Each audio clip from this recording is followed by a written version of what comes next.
Imagine waking up tomorrow morning and suddenly realizing that the entire world you've spent your entire life trying to serve, protect, and build has actually been working overtime to erase you. Not just ignore you, not just take you for granted, but actively punish you for existing while still demanding every drop of your blood, sweat, and money. One day, that realization hits millions of men at the same time, and in that single moment, everything changes forever. Today, I'm going to walk you through exactly how that awakening happened, why it's spreading faster than anyone ever thought possible, and most importantly, why there is zero chance these men are ever coming back, no matter how loudly women in society beg, cry, or threaten.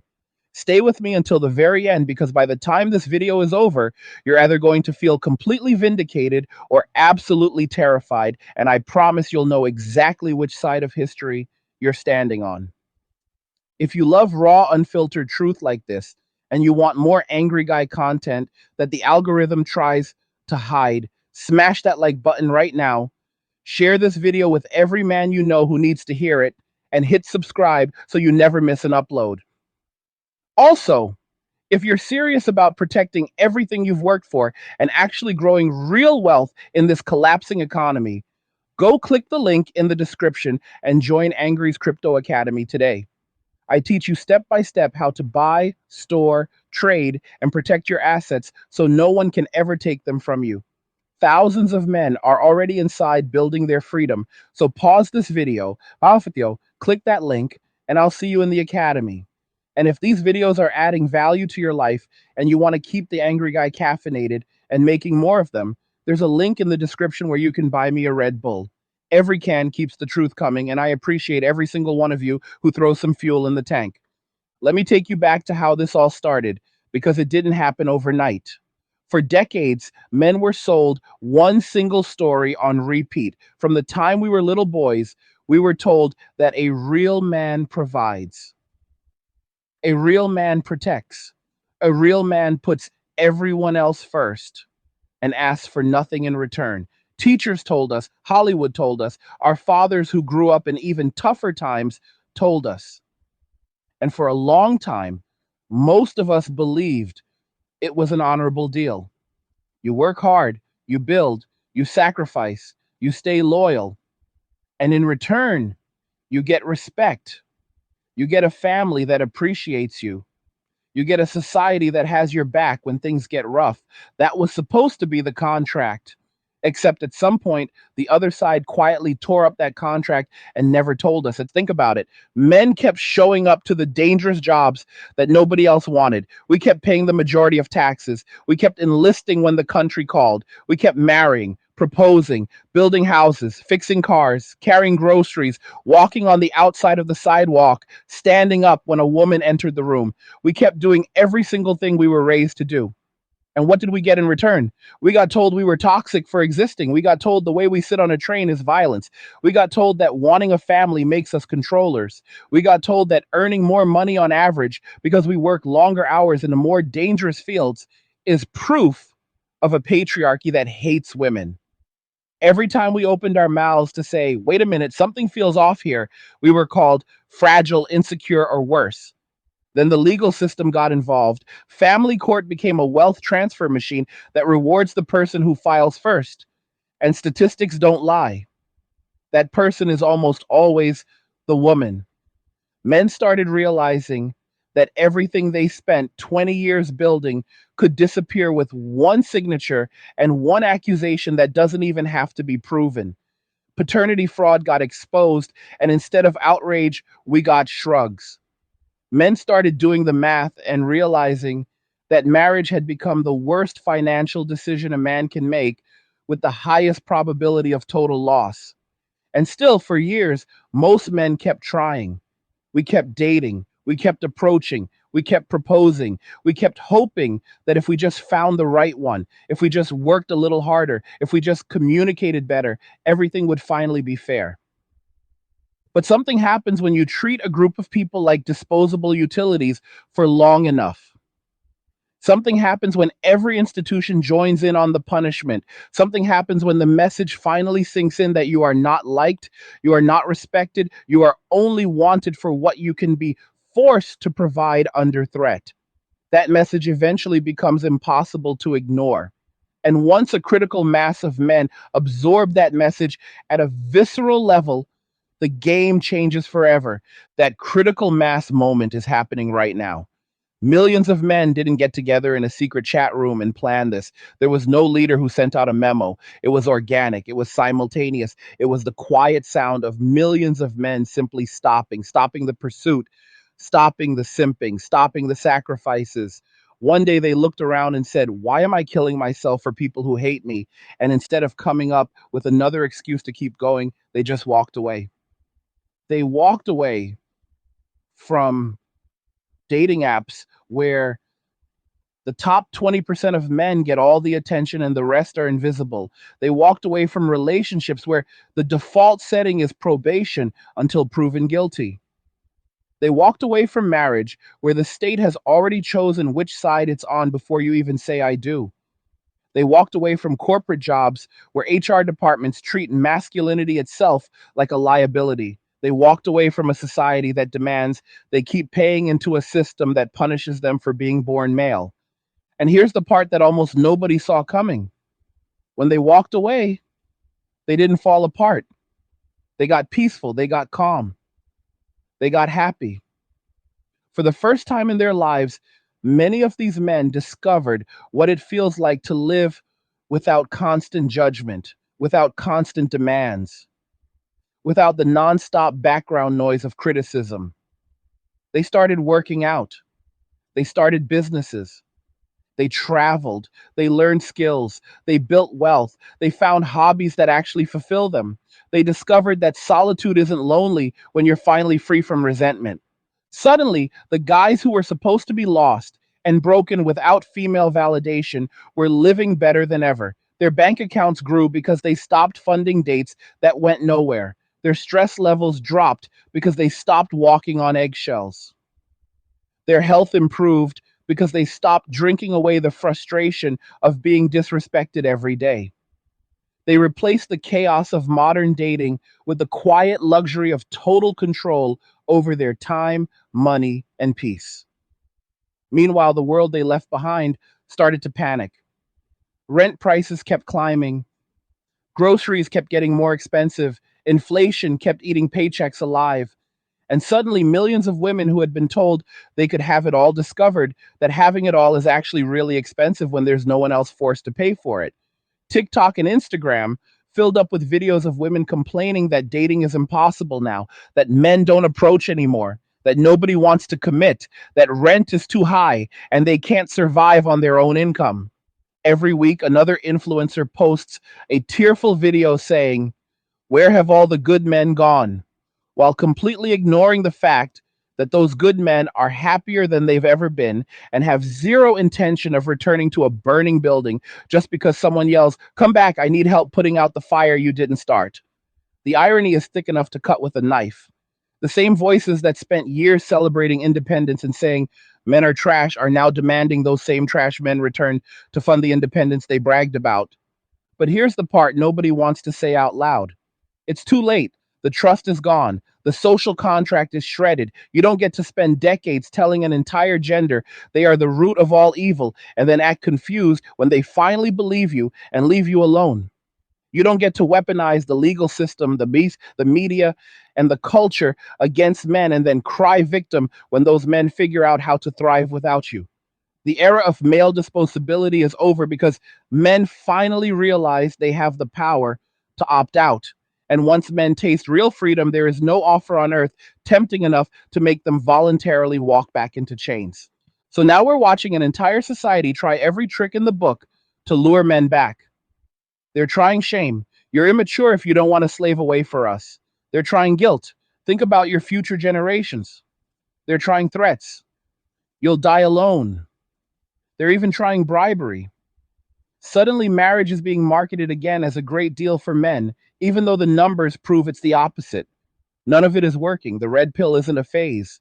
Walking away isn't a tantrum.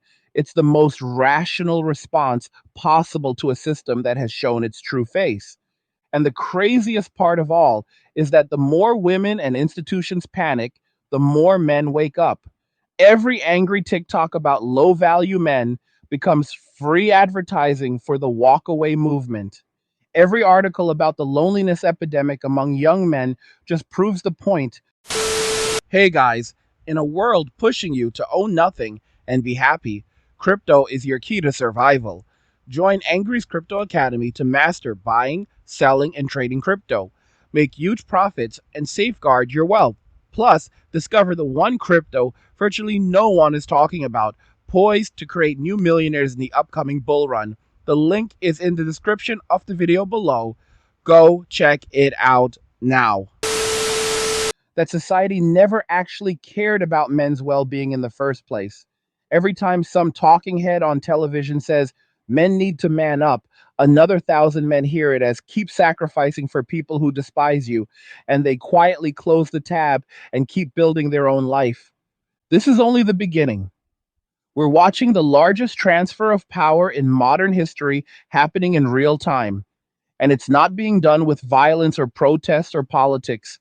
It's being done with silence, with absence, with millions of men simply refusing to participate in their own exploitation. And there is nothing anyone can do to force them back.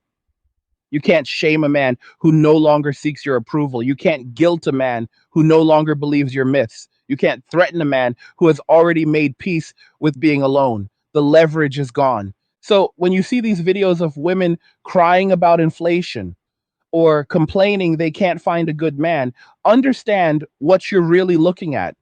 You're looking at the sound of reality finally catching up with fantasy. You're looking at the moment when decades of lies collide with simple mathematics.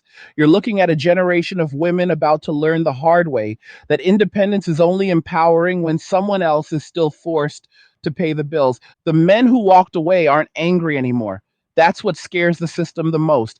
They're calm, they're focused, they're building, they're free. And freedom, once tasted, is impossible to take back. Let's go deeper, because what's happening right now is bigger than dating apps being dry or women complaining about rent. This is a civilizational pivot, and most people are still sleepwalking through it. The moment millions of men collectively realized that the juice was no longer worth the squeeze, the entire power structure that has run the world for the last 70 years started to crack. Not because men marched in the streets or burned anything down, but because they simply stopped showing up to be used. That silence is deafening, and it is growing louder every single day. Think about the numbers for a second. In the United States alone, marriage rates have collapsed to the lowest levels ever recorded. The percentage of men under 30 who have completely given up on dating is now higher than the percentage who are actively looking. Home ownership among young men is rising while it's falling for young women in the same age group, because men are keeping their money instead of spending it on girlfriends, engagement rings, weddings, and houses that can be taken away in a divorce. Birth rates are in free fall across every developed country, and the loudest complaints about that fact are coming from the same people who spent years telling men they weren't needed to raise children. The irony writes itself. But let's talk about what actually happens inside a man's head when the switch flips. One day he's grinding 60-hour weeks, paying for dates, planning a future, trying to be the guy every movie told him he's supposed to be. The next day he wakes up and asks one simple question: who is all of this for? Not in a dramatic, cinematic way, just a quiet, logical question. And when he looks around and realizes the honest answer is people who actively dislike me and will punish me the moment it benefits them, something inside just shuts off. Not anger, not bitterness, just clarity. The kind of clarity that makes a man sell his overpriced truck, move into a small paid off cabin or a cheap overseas apartment, stack cash, lift weights, eat clean, and sleep 8 hours and smile for the first time in years. These men aren't hiding in their parents' basements playing video games all day like the media wants you to believe. They're running remote businesses from Thailand, making six figures while working 15 hours a week.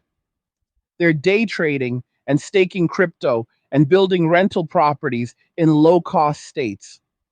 They're riding motorcycles across South America or surfing in Portugal or building cabins in the mountains with their own hands. They're living lives that the average married guy with two kids and a mortgage can only dream about while he's stuck in rush hour traffic, stressing about daycare costs. The passport bros aren't a meme, they're a movement. The digital nomads aren't a trend, they're an exodus. And the best part, these men aren't asking for permission. They're not begging for approval. They're not waiting for society to say, okay, we'll treat you better now. They just left quietly, calmly, permanently. You can't negotiate with a man who has already accepted that the worst case scenario, being alone, is actually better than the life he was living before. Once a man reaches that point, the game is over. There is no offer sweet enough, no threat, scary story, frightening enough, no amount of shaming strong enough to drag him back. Now, watch what happens on the other side.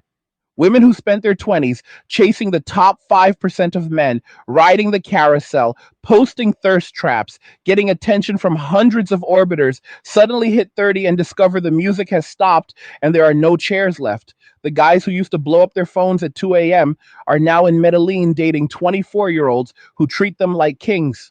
The guys who would have wifed them up at 25 are now 40, shredded, financially secure, and perfectly content flying solo or dating multiple women who don't speak English and don't have blue check marks. The pool of men who are willing to accept the current terms has shrunk to almost nothing, and the panic is setting in.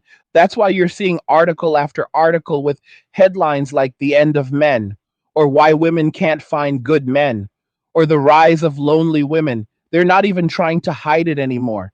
Major publications are openly admitting that women are experiencing record levels of loneliness, depression, and financial stress, while men in the same age group are reporting the highest levels of happiness and life satisfaction in decades.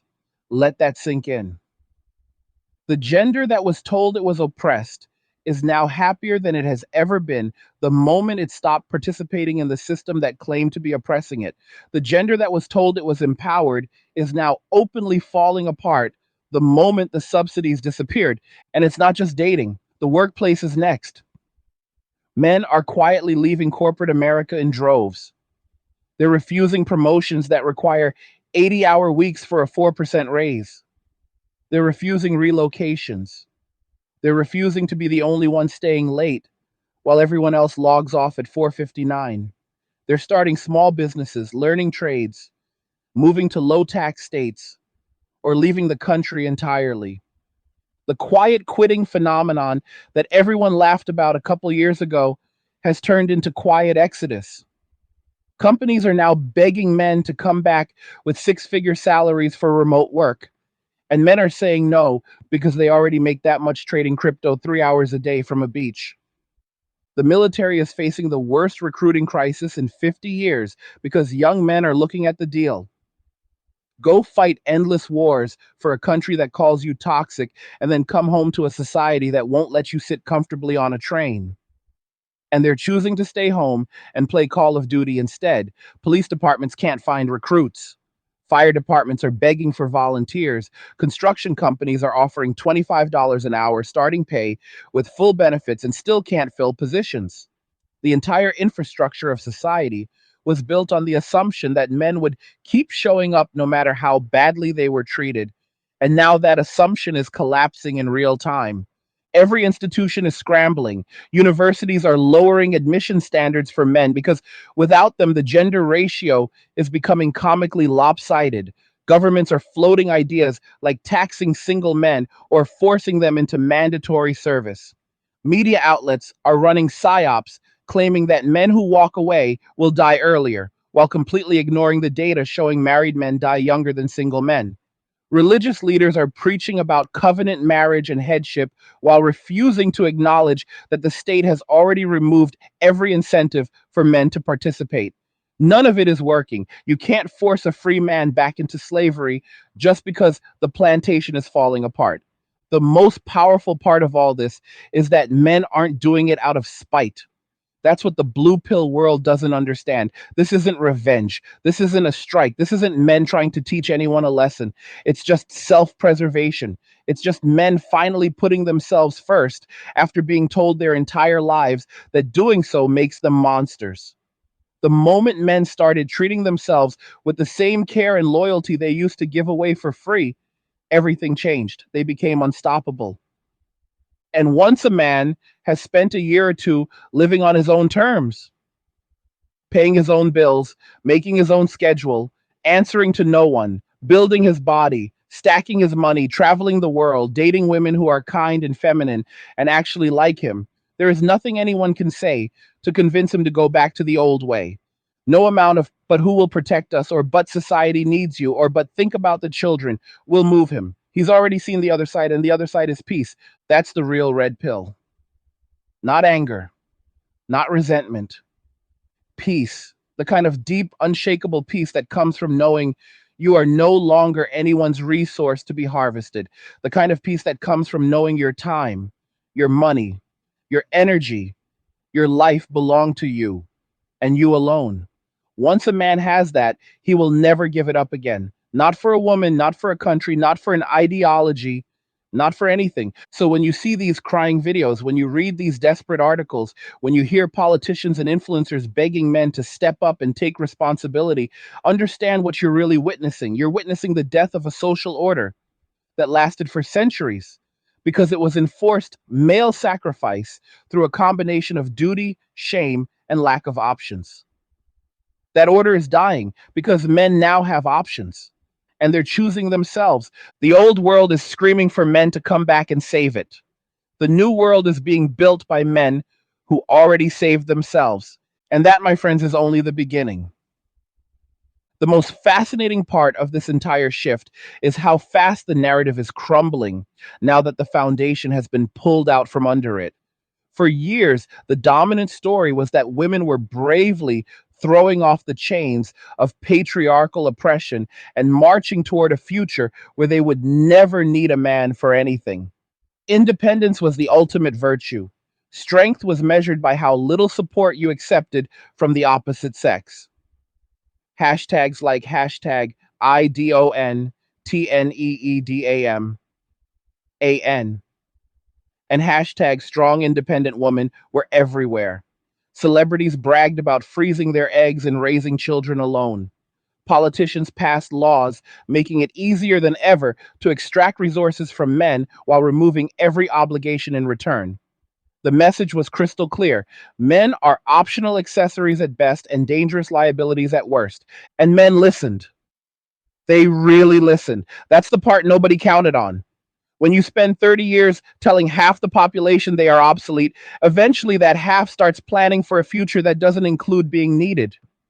When you tell boys in school that their natural energy is a disorder, that their ambition is toxic, that their protective instincts are creepy, that their sexuality is predatory, those boys grow into men who decide the safest and happiest path is to remove themselves from the equation entirely.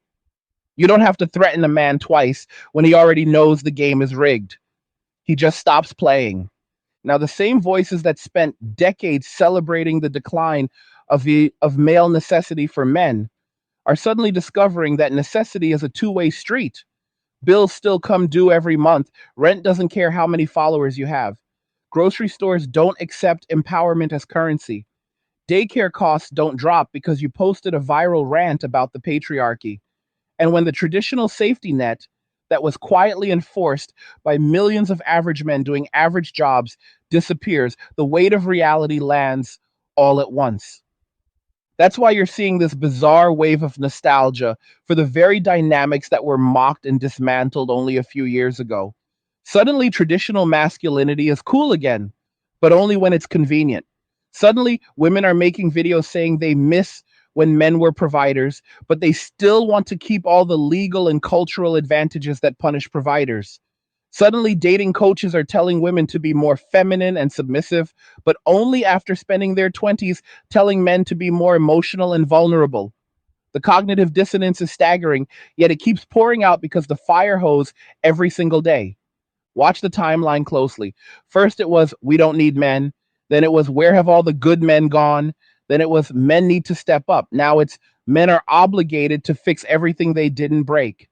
Each stage is just confirms what the walking away men already knew. The goalposts aren't moving. They were never real to begin with. The only consistent message has always been, give us everything and expect nothing in return. The moment men stopped complying, the mask came off completely. And here's where it gets even more interesting.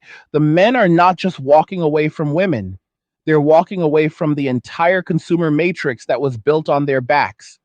For decades, the economy has relied on male spending patterns that no longer exist. The average guy used to get a job, get married, buy a bigger house than he needed, buy two cars, buy furniture, appliances, vacations, private schools, and keep the whole consumption machine spinning. He did it because he believed it was the path to respect and legacy. Now that he knows that path leads to contempt and financial ruin, he's buying almost none of it.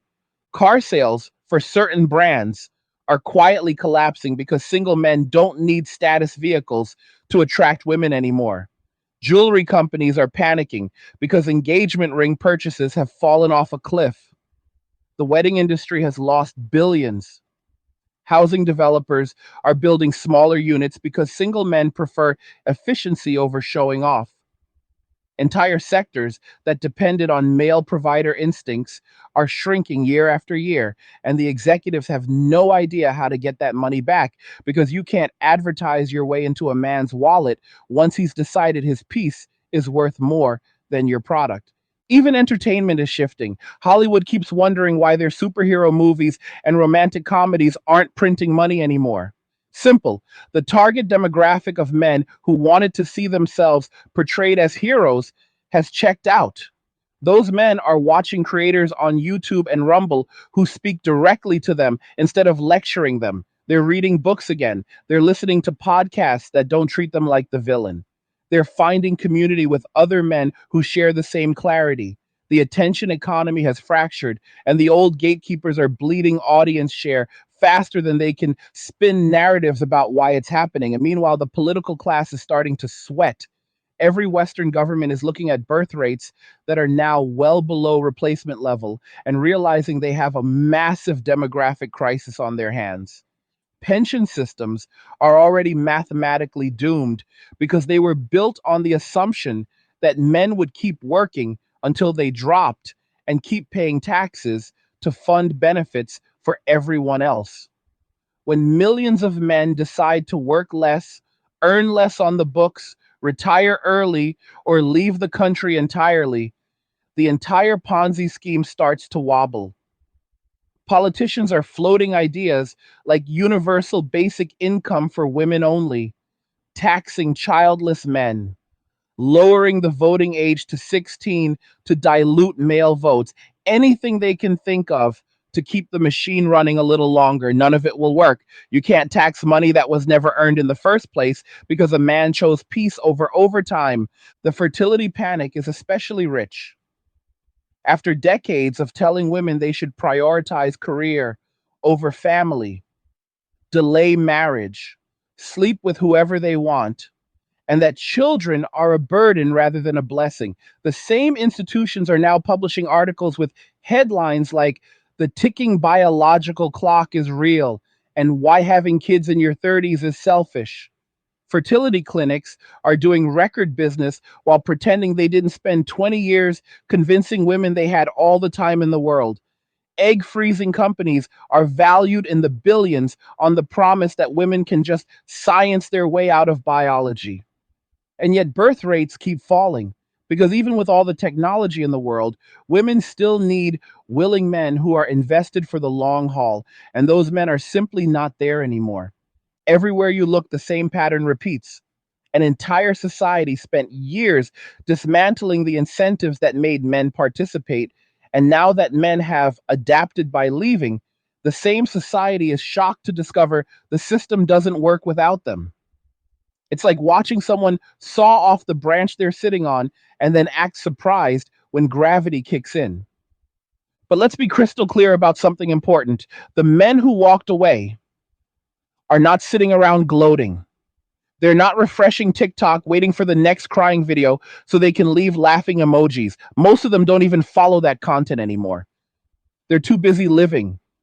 They're in the gym at 6 a.m. They're closing real estate deals in cash. They're learning Spanish in Colombia, or Portuguese in Brazil, or Thai in Chiang Mai. They're building online businesses that print money while they sleep. They're riding motorcycles through the Balkans, or hiking the Appalachian Trail, or restoring classic cars in their garages. They're mentoring younger men who are just waking up. They're stacking Bitcoin, silver, and experiences instead of debt and resentment. Their lives are fuller than they have ever been, not because they have more stuff, but because they have less noise, less drama, less obligation, less walking on eggshells, less fear that one wrong text message could cost them everything they worked for. They traded chaos for clarity, and they will never trade back. That's the part that terrifies the old system more than anything else. These men aren't broken, they're whole. They aren't lonely, they're complete. They aren't lost. They're exactly where they want to be. And there is no propaganda campaign strong enough, no guilt trip powerful enough, no new law oppressive enough to pull them back into a life they already know is worse. The walkaway movement isn't a protest, it's an upgrade. The deeper this goes, the more obvious it becomes that we're not watching a tantrum, a phase, or some coordinated incel uprising. We're watching the quietest revolution in human history. A revolution without leaders, without manifestos, without violence, without even a hashtag that trends for more than a day. Just millions of individual men in every country, every income bracket, every race and religion reaching the same private conclusion at roughly the same time. I'm done being the villain in someone else's story. And then instead of shouting about it, they simply close the door, turn off the lights, and start building a life that finally belongs to them.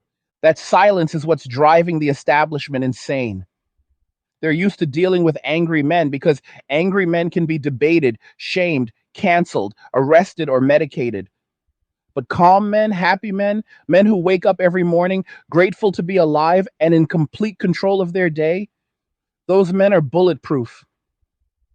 You can't shame a man who no longer needs your validation. You can't scare a man who has already accepted the thing you're threatening him with, being alone, and discovered it's actually paradise. You can't bribe a man whose price is his freedom and who has already paid it in full. So the system is trying every old playbook at once. They're flooding the culture with soft boy propaganda, telling men that the new ideal masculine is emotional, vulnerable, communicative, and eager to please. Translation, easier to manipulate. They're pushing stories about how marriage is actually great for men now, completely ignoring 50 years of data that show the exact opposite. They're running fear campaigns about prostate cancer, heart disease, and suicide rates, claiming that single men die earlier, while quietly burying the studies that show married men have higher cortisol, higher rates of depression when divorced, and die younger than never married men when you control for lifestyle. They're even wheeling out celebrities to record PSAs about how real men step up and take care of women. All of it lands like a wet towel because the target audience already knows the script by heart and has changed the channel permanently. Here's the part most people still refuse to say out loud. Women, as a group, are now competing for a dramatically smaller pool of men who are willing to play the old game, and the competition is brutal. The men who are still participating are almost exclusively the top tier: tall, high earning, high status, genetically gifted, or some combination of the four. Every other man has either checked out completely or is happily dating overseas, dating multiple women casually, or enjoying his own company. That leaves the average woman with three realistic options: share a top tier man, settle for a man she feels no attraction toward, or go it alone. And the data shows most women are choosing option three rather than option two, because settling feels worse than solitude when you've spent your entire life being told you deserve the absolute best. The result? A dating market that looks less like a market and more like a famine. Women in their late 20s and 30s are now openly admitting they can't get a text back from a man they would have ignored at 22. Dating apps are graveyards for every woman who isn't in the top 10% of looks. Nightclubs are half empty on ladies' night because men stop showing up to buy overpriced drinks for women who won't remember their names. Even the situationship and friends with benefits arrangements that women used to control are drying up because men realize they can get the same benefits with zero emotional investment by simply staying single and occasionally traveling. And yet, despite all the evidence staring them in the face, the dominant cultural narrative is still trying to blame men for the collapse. Men aren't trying hard enough. Men are afraid of strong women. Men have been ruined by porn and video games. The mental gymnastics required to maintain that story while birth rates plummet, marriage rates crater, and male happiness skyrockets would be hilarious if the stakes weren't so high. The truth is painfully simple. When you make the cost of entry too high and the reward non existent, rational actors leave the game. That's not failure, that's economics. Now, watch what happens to female psychology under these new conditions. For the first time in living memory, large numbers of women are being forced to confront the possibility that they may never have the traditional family they quietly assumed would always be available when they were ready. The panic is visceral. You can hear it in the tremor in their voices when they make those TikToks. I have a master's degree. I make six figures. Why can't I find a good man? The answer, which almost none of them are willing to speak out loud, is that the men who match or exceed her credentials looked at the fine print, ran the numbers, and decided the risk was unacceptable. A man who earns $200,000 a year and stays in shape has options all over the planet. He's not going to lock himself into a deal where he can lose half his net worth because his wife got bored 10 years in. He's going to keep his freedom, date younger women who treat him well, and sleep like a baby every night, knowing tomorrow can't be taken from him. That reality is starting to create a feedback loop.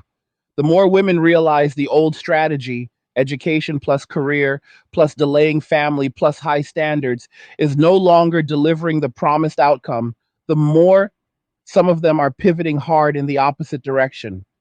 We're seeing a surge in young women in their early 20s embracing traditional roles, learning to cook, hitting the gym, dressing feminine, and openly saying they want to be wives and mothers first. They're looking at their older sisters and aunts who followed the boss babe script and seeing loneliness and credit card debt instead of empowerment.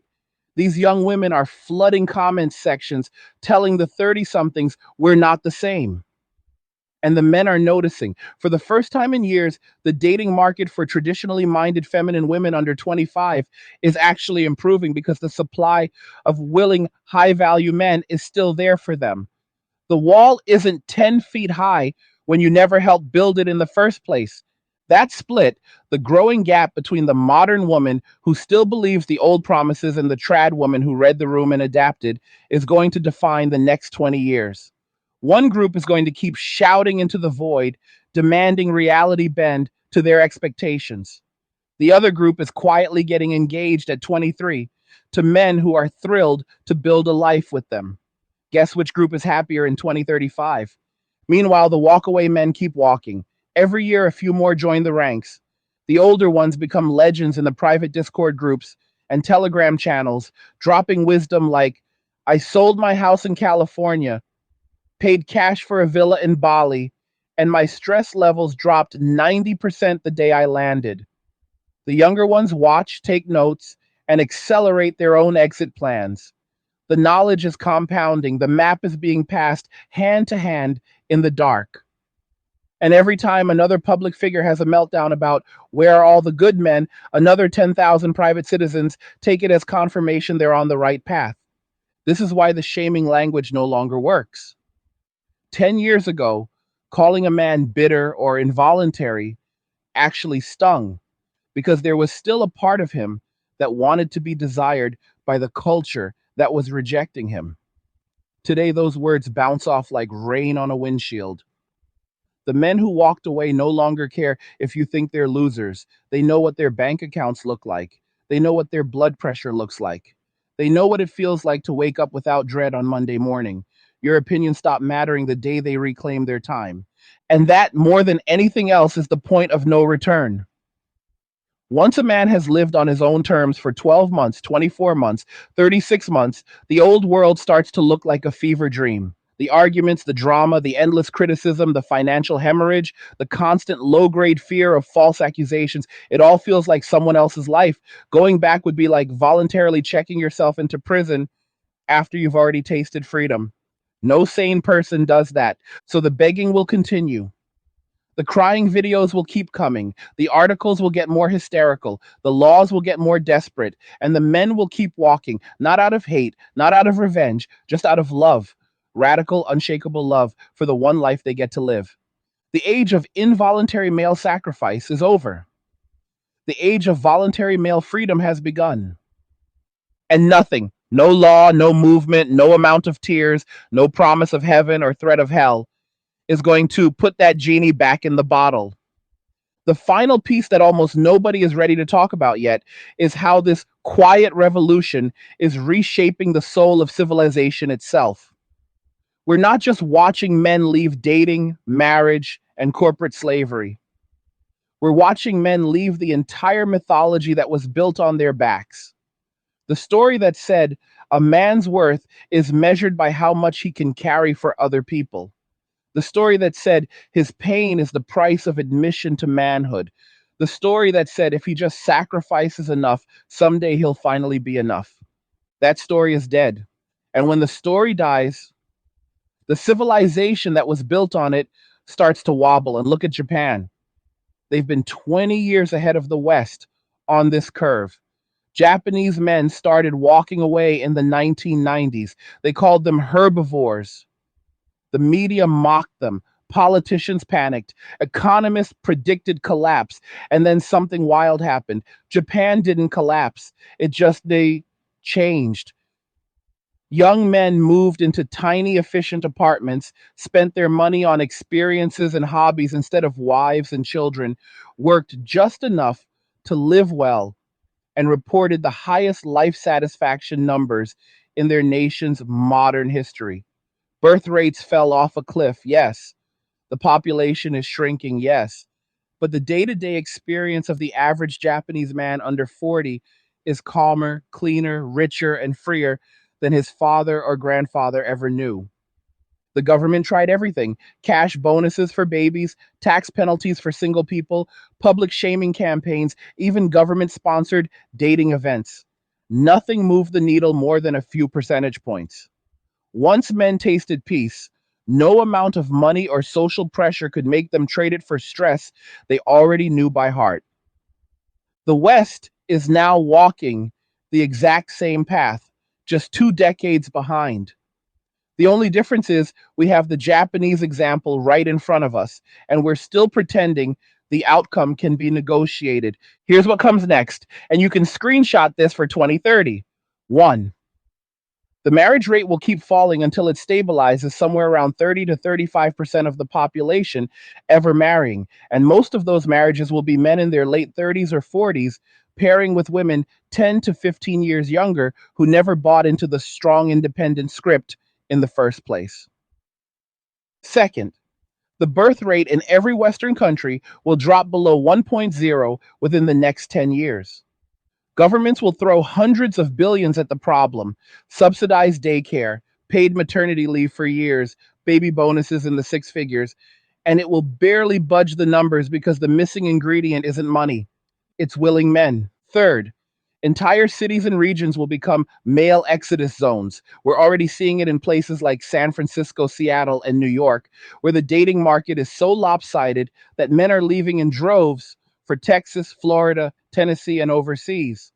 Expect that trend to accelerate until certain blue cities have gender ratios that look like college campuses in reverse. Fourth, a permanent bachelor class will emerge.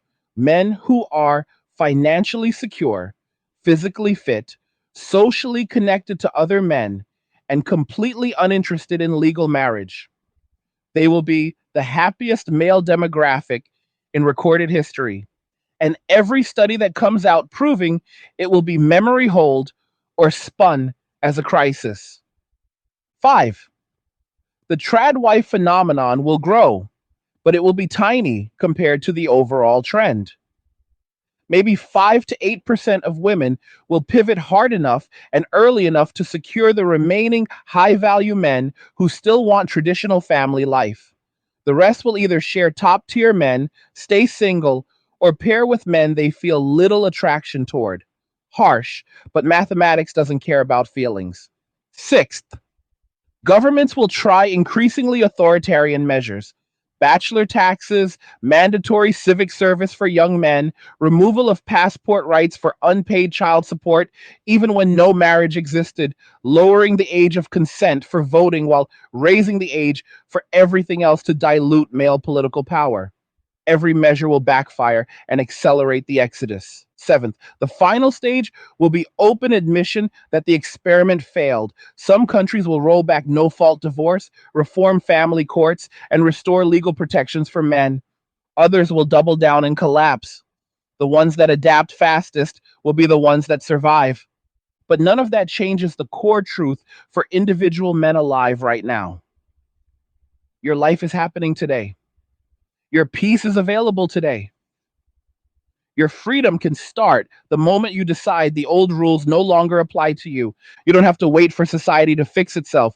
You don't have to wait for laws to change. You don't have to wait for women to come to their senses. You can start walking today. Sell the stuff that owns you. Cut the expenses that enslave you. Build the body that carries you. Stack the money that protects you. Surround yourself with brothers who get it. And then live the rest of your days knowing that no one can ever force you to trade your peace for their comfort again. That's the real victory. Not watching the old world burn, not laughing at crying videos, not proving a point to people who never cared about you in the first place. The victory is waking up every single morning, owning your time, your energy, your future, your soul. The victory is knowing that the little boy who was told his job was to carry the world finally put the world down and discovered he could fly without it. So if you still feel that pull to go back, if some part of you still hears that old voice saying, but what if I'm missing out?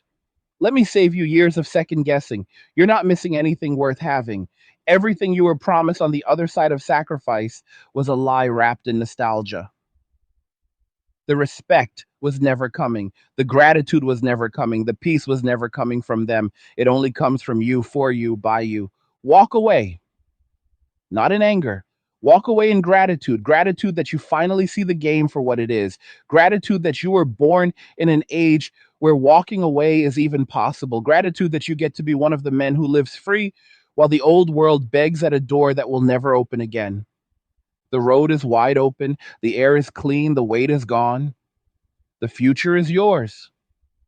Take it and never, ever look back. What did you think about all this? Do you believe men are gone for good, or do you think something could still bring them back? Drop your thoughts below. I read every single comment. Like the video if it hit home. Subscribe if you're not already, and share this with every man who needs to hear the truth today. All roads lead to MWA, men walking away, and cheers. Nothing says you care like crypto. Nothing can compare. Nothing says you care like crypto. Oh, nothing can compare to crypto.